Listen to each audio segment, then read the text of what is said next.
Hey, I've made it to week 4 on my low carb, 800 calorie a day diet whilst trying to feed my family and do my belly dancing. And I can't believe I've got here. I really didn't think I was going to survive the first week at one point, let alone get to week 4.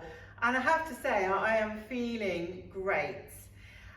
My weight loss hasn't been as high as I would have liked it to be. I've lost about 10 pounds now, but actually I'm happy with that over the 4 weeks. I've got my plan in my mind that I'm going to do 6 weeks. Michael Mosley in his the Fast 800 Calorie book advises doing between 2 and 12 weeks on this really restricted part of the diet. So I've given myself 6 weeks, I've got another 2 weeks to do, and I'm feeling really positive, like yeah, I'm going to be able to do that.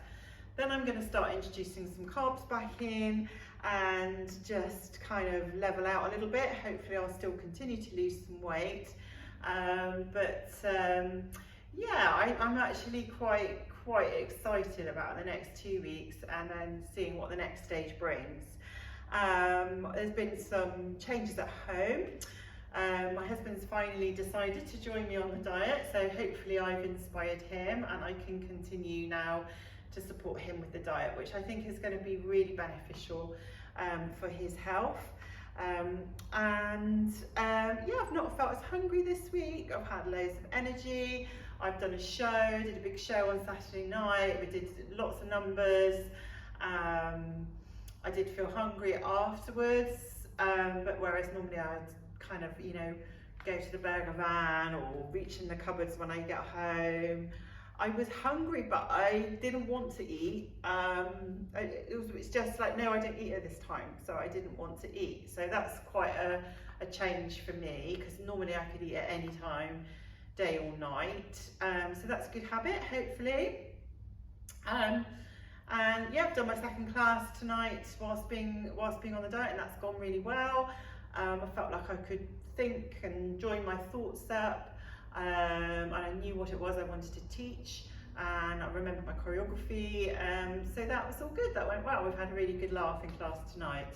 So I just wanted to show you a few more moves that you can practice if you're having a weak moment and you want to distract yourself from thinking about food. You can just stand up, get active, and try a few belly dance moves. So I'm going to show you some basic belly dance moves. Last time we looked at some hip circles. This time we're going to look at some hip uplifts. They're kind of connected with the hip drop. You know, when you lift your hip, obviously it drops down as well. But to start thinking about the movement, I think it helps to start thinking about the up part of the movement, and then the drop comes naturally and falls into place. So we're going to take our nice posture again. We had our feet, knees and hips all in alignment. We had our lower tummy muscles pulled in, our pelvic floor pushed up, pulled up inside, and this corset of muscles around here switched on. So we're nice and tall. So let's look at this hip movement.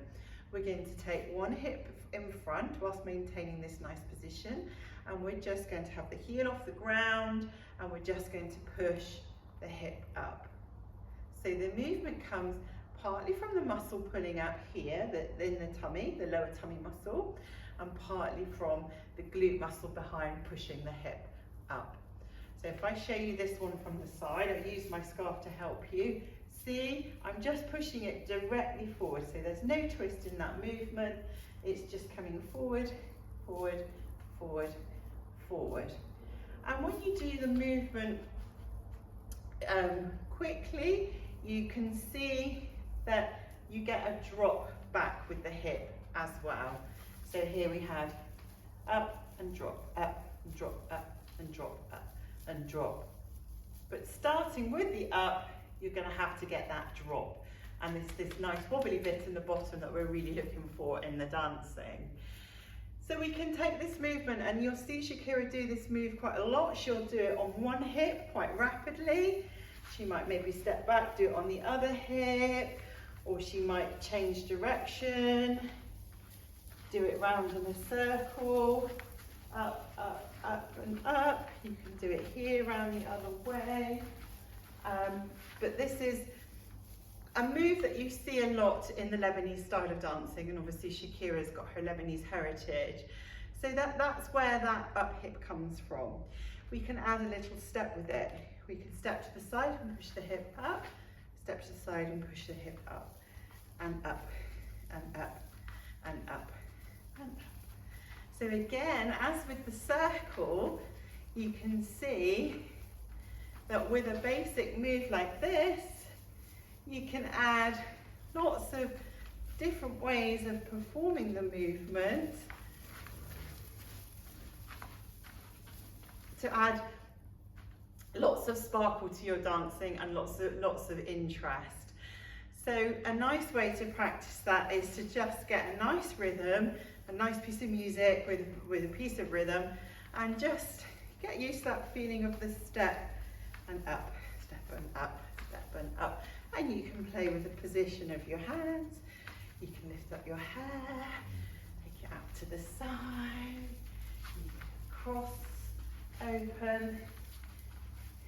You can use this movement to walk forwards and walk backwards. And quite quickly, it will give you the feeling that you're belly dancing. So just to recap, it's pushing the hip forward, and you can do it on one side, on the other side, stepping to the side and pushing, and then changing your directions. What you'll learn as you progress with your belly dancing is that this Lebanese up hip is developed in the Egyptian style so that you get more of a hip drop, so you get more of an emphasis in the dropping of the hip. But we'll come on to that as we look at other movements.